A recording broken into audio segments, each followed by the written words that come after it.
30 years he sat in church. 30 years he coached scouts. 30 years his wife slept next to him and never knew. His neighbors waved to him in the morning. His co-workers shared lunch with him. His pastor shook his hand every Sunday. One floppy disk ended it all. Miles GhostHunter here, and today we are going deep into the story of Dennis Lynn Rader, the man who called himself BTK. Bind, torture, take life. A name he invented for himself because he wanted credit. He wanted the world to know his work. For 3 decades, the city of Wichita, Kansas lived under a shadow. And the shadow had a name, a mortgage, a library card, and a seat on the church council. But here is the thing that keeps me up at night. Dennis Rader was not caught by the FBI. He was not caught by forensic science. He was not caught by a witness. He was caught because he asked the police a question. And the police lied. And he believed them. His biggest enemy was never law enforcement. It was his own narcissism. Let me take you back to where this started. January 15th, 1974. Wichita, Kansas.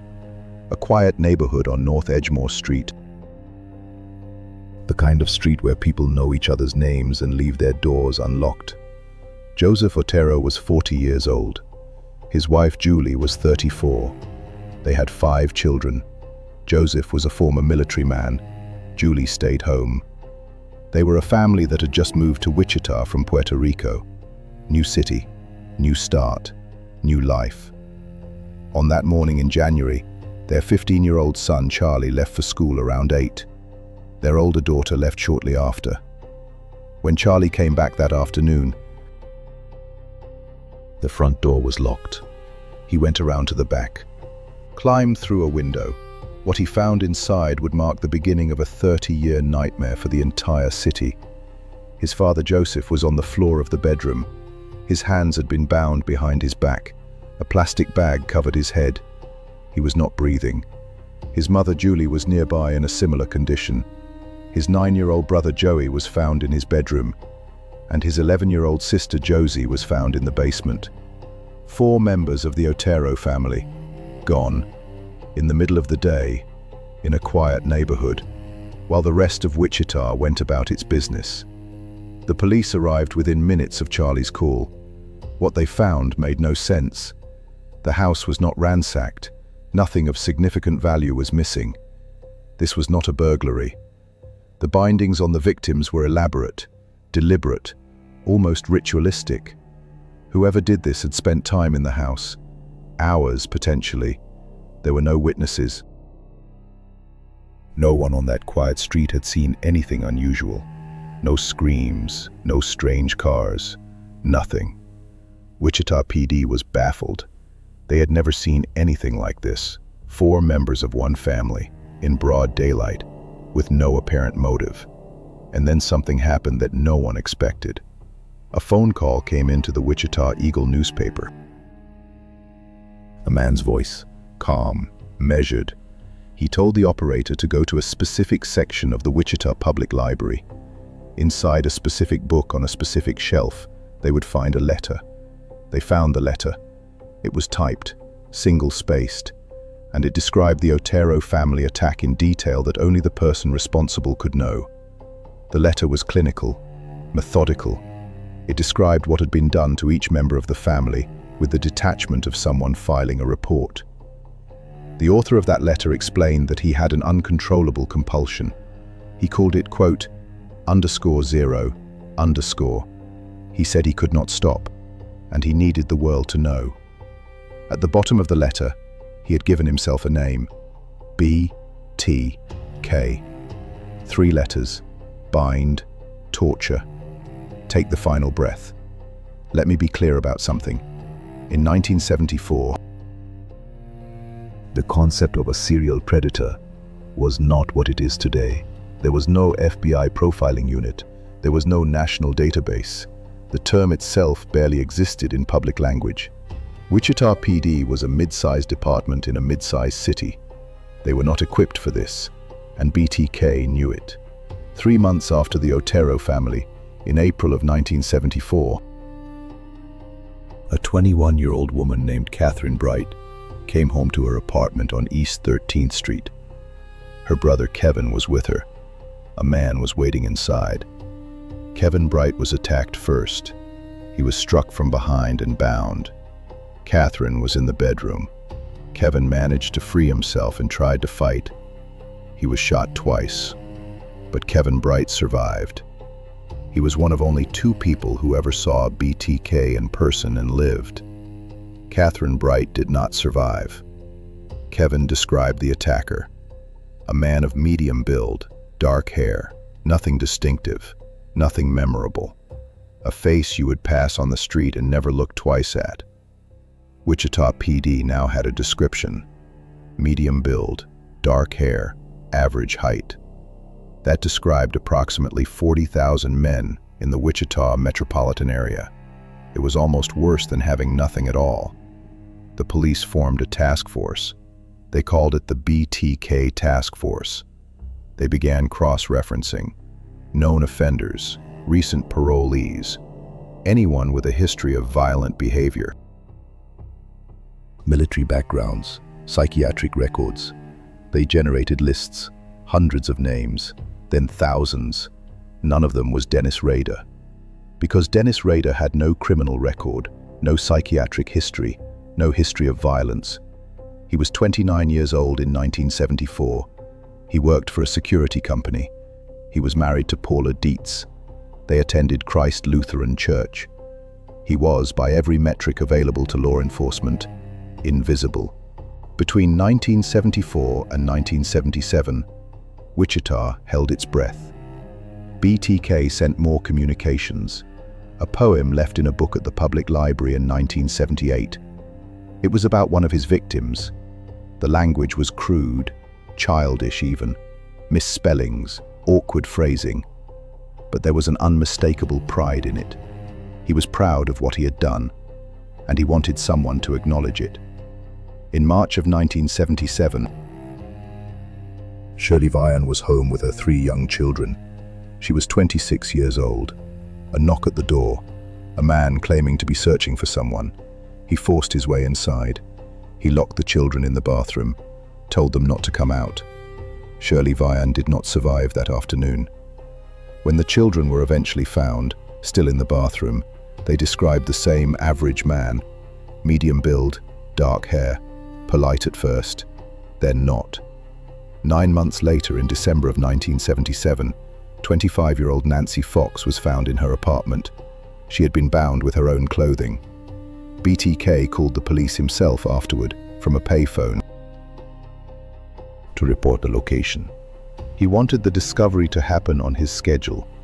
That payphone call was recorded.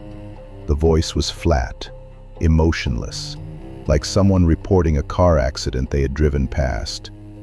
The task force was running on fumes. They had interviewed thousands of people. They had collected hundreds of pieces of physical evidence. They had exactly 0 suspects that held up under scrutiny.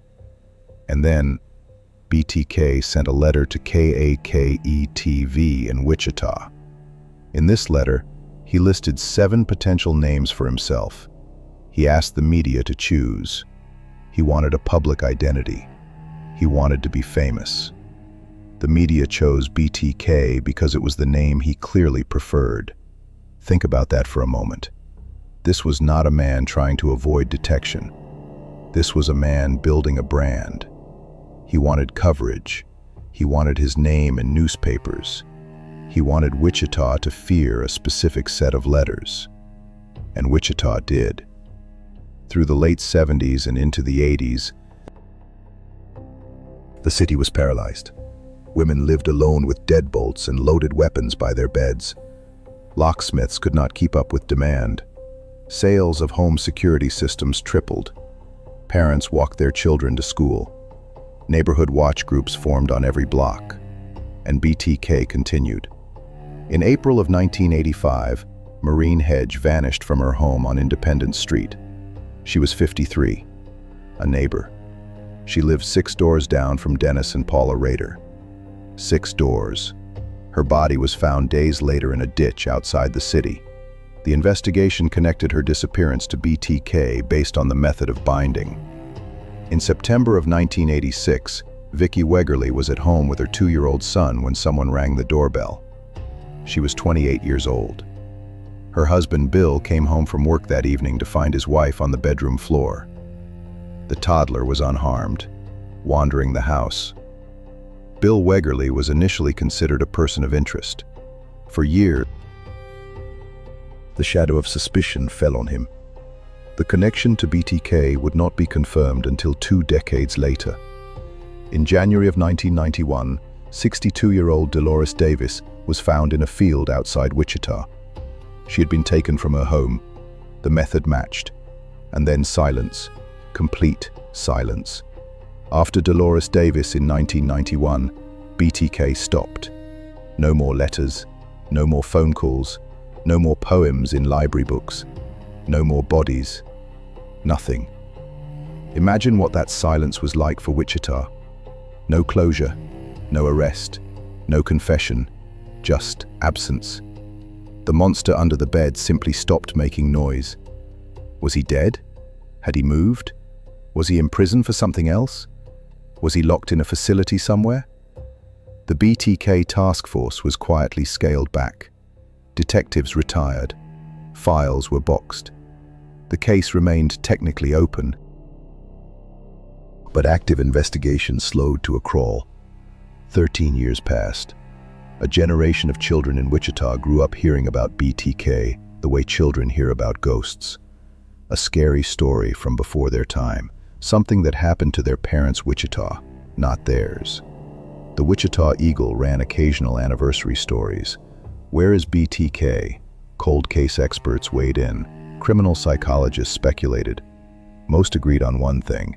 BTK was either dead, incarcerated for an unrelated offense, or had moved out of the area. None of them guessed the truth. The truth was that BTK was still in Wichita. He was still attending Christ Lutheran Church every Sunday. He was still married to Paula.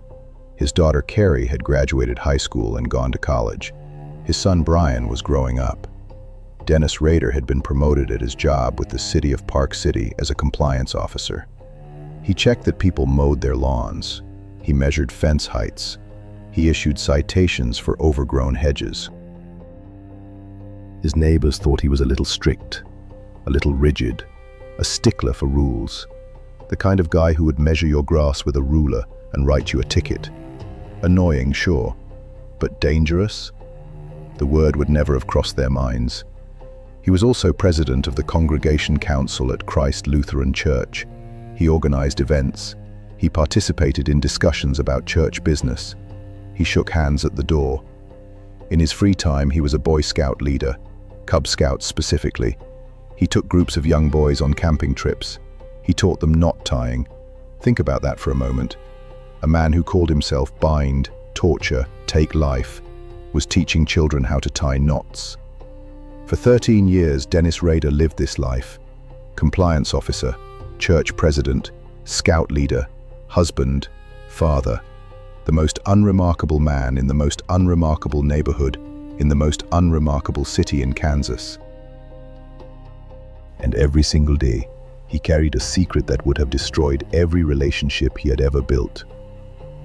During those 13 silent years, Rader did not stop thinking about his crimes. He kept what he called projects, folders. Each victim had a folder. Inside were clippings, photographs he had taken, drawings he had made. Detailed, the need for recognition never faded. And that need is what brought him back. In early 2004, the Wichita Eagle published a retrospective article on the 30th anniversary of the Otero family case. The article revisited the investigation, the victims, the terror. And it speculated, again, that BTK was likely dead or gone. Dennis Rader read that article, and it enraged him. Dead? Gone? Forgotten? In March of 2004, a letter arrived at the Wichita Eagle. Inside was a photocopy of Vicki Wegerle's driver's license and 3 photographs of her taken at the time of her death. Photographs that only her killer could possess. BTK was back. The Wichita Police Department had been quietly preparing for this possibility. Lieutenant Ken Landwehr, who led the reinvigorated BTK investigation, had assembled a team. They had new tools that did not exist in 1974: DNA technology, digital forensics, cell tower triangulation, geographic profiling software. More importantly, they had a strategy. Keep BTK talking, feed his ego, make him feel safe, and wait for him to make a mistake. Over the next 11 months, BTK sent 11 communications, letters to the newspaper, packages left in public locations, a cereal box in a truck bed, a padded envelope taped to a stop sign. He sent puzzles, word searches, dolls bound with rope positioned in plastic bags and left for police to find. He was playing a game, and he was enjoying it immensely. Each communication gave the forensic team something to work with: handwriting, paper fibers, adhesives, but none of it led directly to a name. The DNA from crime scenes was in the system, but it matched no one in any database. Dennis Rader had never been arrested, never been swabbed, never given a sample. The investigation was closer than it had been in 30 years, but closer is not the same as there. And then Dennis Rader asked a question. In one of his communications, BTK included a direct question to the police. He wanted to know, if he sent a floppy disk, could it be traced back to him? He even suggested that the police respond through a classified ad in the Wichita Eagle. Lieutenant Landwehr placed the ad. The message was simple. The police assured BTK that a floppy disk could not be traced. This was a lie. Of course, a floppy disk could be traced. Any file saved to a disk carries metadata: the name of the user, the software used, the date of creation, sometimes even the name of the organization whose computer created it. Digital forensics in 2005 was more than capable of extracting this information in minutes. But Dennis Rader did not know that. He was 60 years old. His understanding of technology was approximately 20 years out of date. He believed the police. In February of 2005, a package arrived at KSAS, the Fox affiliate television station in Wichita.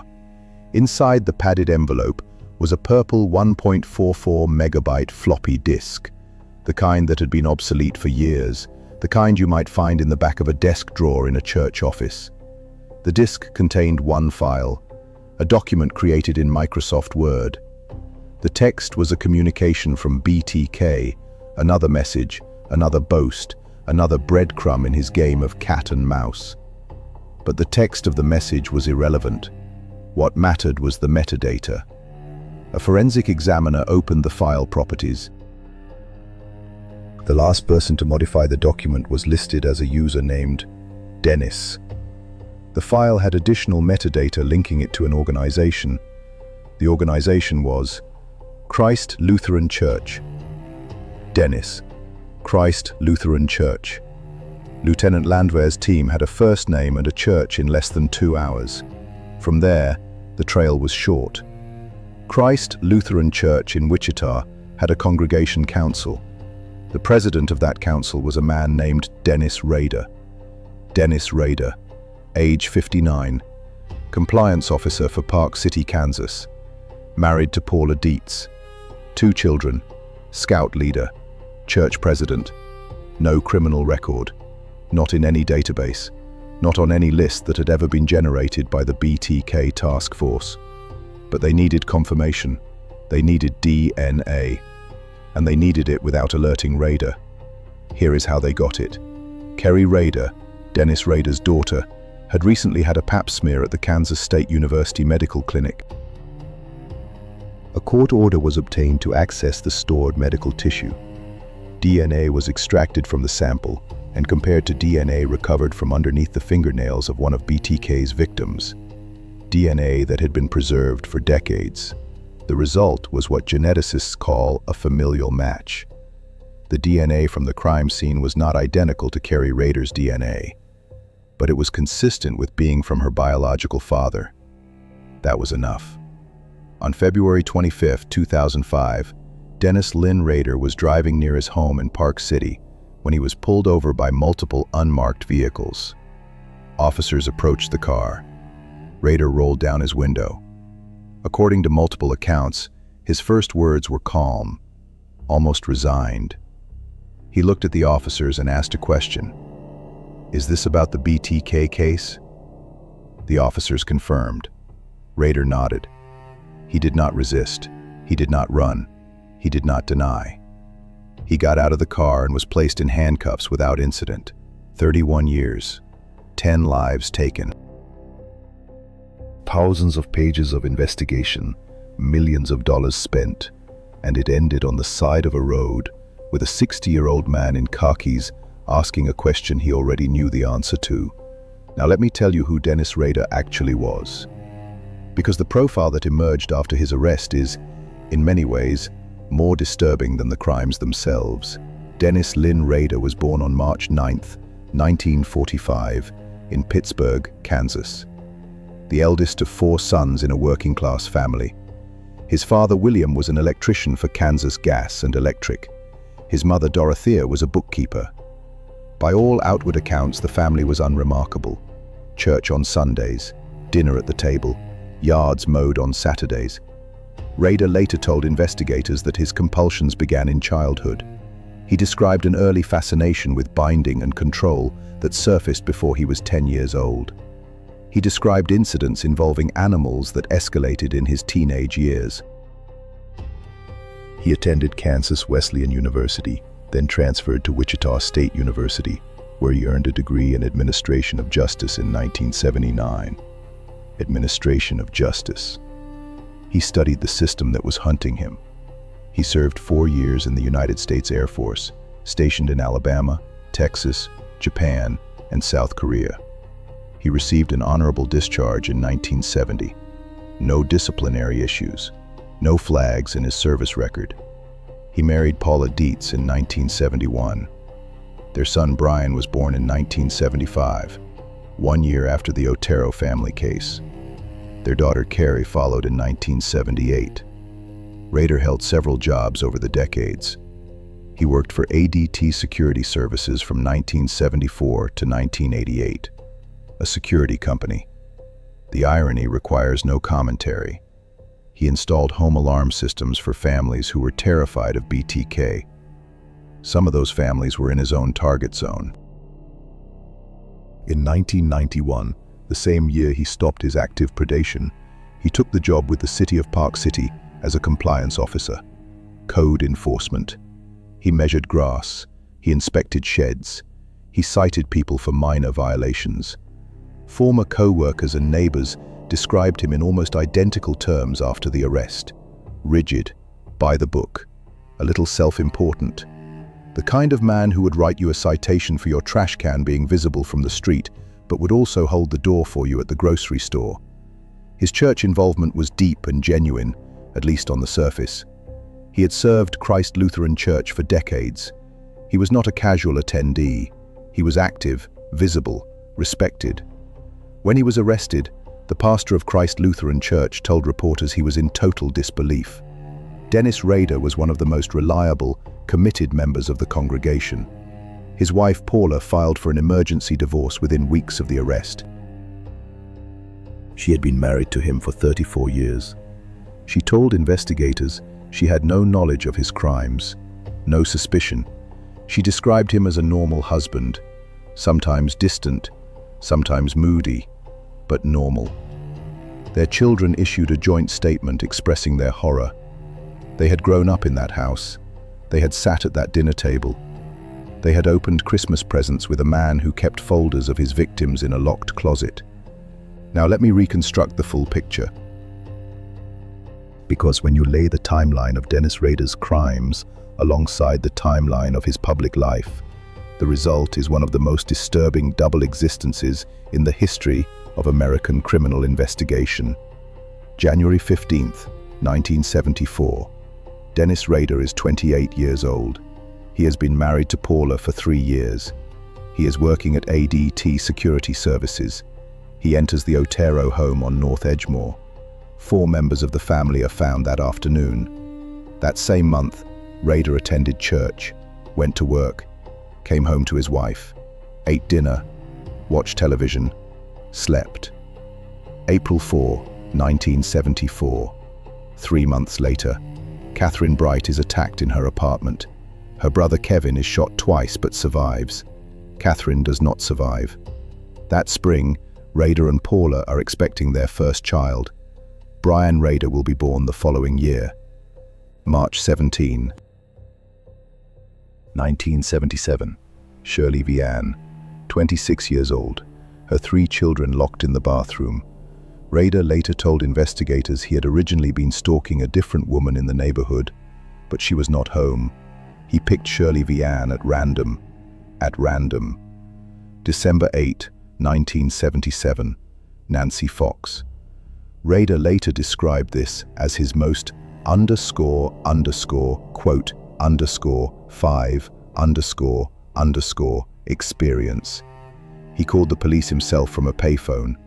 By this point, his son Brian is 2 years old. His daughter Kerry will be born the following year. Dennis Rader was building a family and ending families simultaneously. April 27, 1985. Maureen Hedge, 53 years old. She lived 6 doors from the Rader home. Dennis had been her neighbor for years. He had watched her. He knew her schedule. He took her from her own home, 6 doors from his own front door, while his wife slept in their bed. Rader later told investigators that after taking Maureen Hedges' life, he transported her body to Christ Lutheran Church. He had keys. He was the council president. He took the body into the church basement, and he posed it, and he photographed it in the church, where he attended services, where he shook hands with the pastor, where his children attended Sunday school. Think about the next Sunday morning. Dennis Rader walked into that same church, sat in his usual pew, sang hymns, listened to the sermon, shook hands during the greeting of peace. And the previous week, in that same building, in the basement below where the congregation sat, he had done unspeakable things. In September of 1986, Vicky Wegerly. In January of 1991, Dolores Davis. And then silence. For 13 years, Dennis Rader went to work. He went to church. He coached scouts. He attended his children's school events. He mowed his lawn on Saturdays. He paid his taxes. He took his wife to dinner. And he kept his folders. The trial, or rather the sentencing, took place in August of 2005. Kansas did not have the death penalty for crimes committed before 1994. All of Rader's crimes fell before that date. The maximum sentence was life in prison. The sentencing hearing lasted 2 days. It was televised. And what happened in that courtroom remains one of the most chilling moments in American judicial history. Dennis Rader stood before the court and described each of his 10 victims in detail. He spoke for hours. His tone was flat, clinical. He used the passive voice frequently, as if the events had happened to someone else. He described his methods, his preparations, his fantasies. He referred to his victims as projects. He showed no emotion, not remorse, not satisfaction. Just the flat, methodical delivery of a man reading a quarterly report. The families of the victims sat in the courtroom. Some wept, some stared, some left the room and came back. Charlie Otero, the boy who found his family in 1974, was there. He was now a middle-aged man. He had carried what he saw in that house for 31 years. Kevin Bright was there, the man who survived being shot twice by Rader in 1974. He had lived 31 years knowing that the man who attacked him and took his sister's life was still out there somewhere.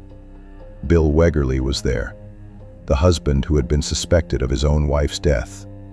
For years, people in Wichita had looked at him sideways.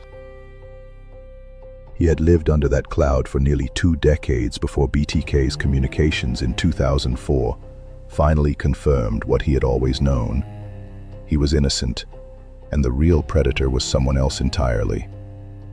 Judge Gregory Waller sentenced Dennis Rader to 10 consecutive life sentences, a minimum of 175 years before the possibility of parole. Rader will die in prison. After the sentencing, the details of Rader's hidden life continued to emerge. Investigators found his motherlode, his term, in a storage unit and in his office at City Hall. Hundreds of items, photographs, drawings, written narratives, trophies from victims, detailed plans for future targets, women he had been stalking but had not yet approached.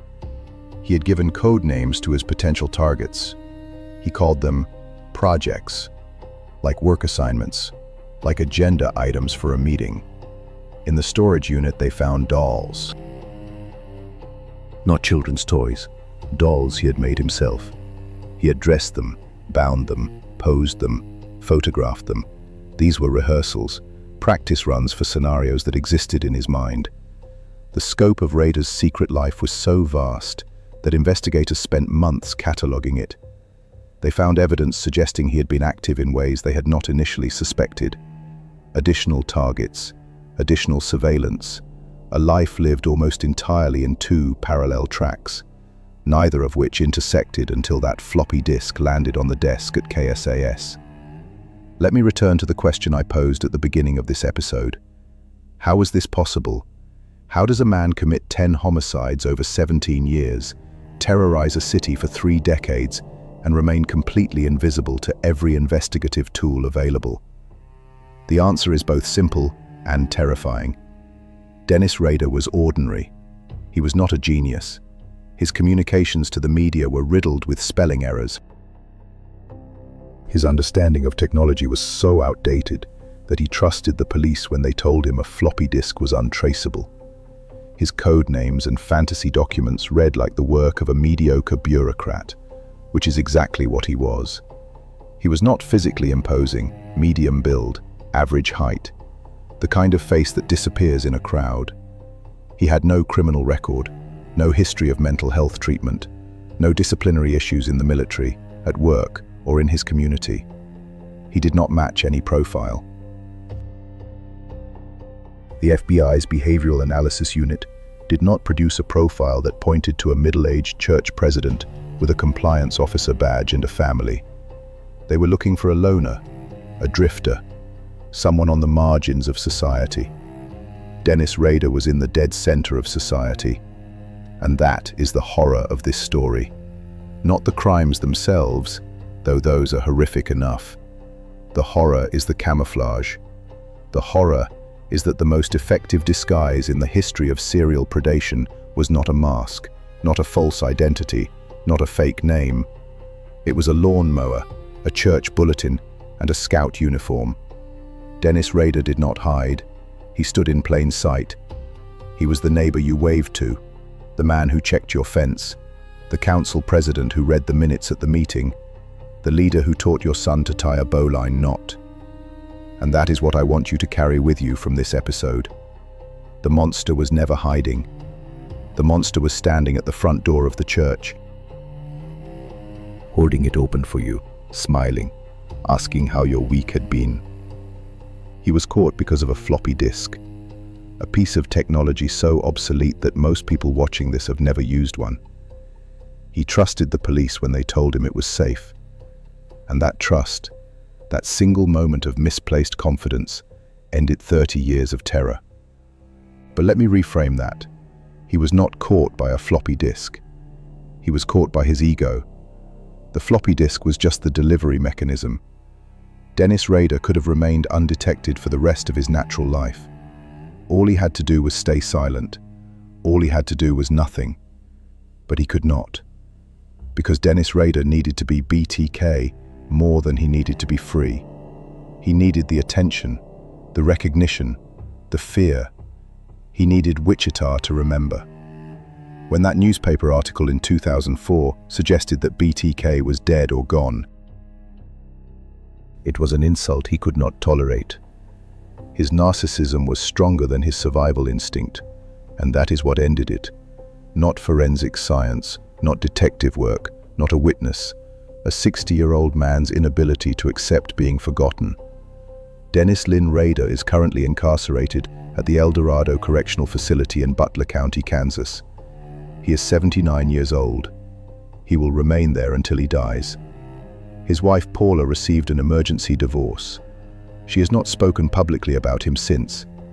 Their children have changed their lives entirely. The congregation of Christ Lutheran Church has never fully recovered. The pastor who defended Rader's character in the first hours after the arrest later said it was the worst mistake of his life. Wichita has moved on, in the way that cities move on. The BTK case is part of the city's history now, filed alongside tornadoes and aircraft manufacturing and pizza restaurants.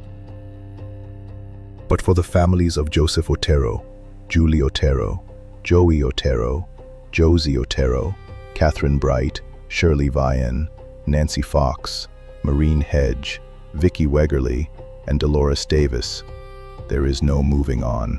There is only the knowledge that the man who ended their loved ones sat 6 pews behind them in church, and no one saw it. Miles, ghost hunter. And the next case is worse.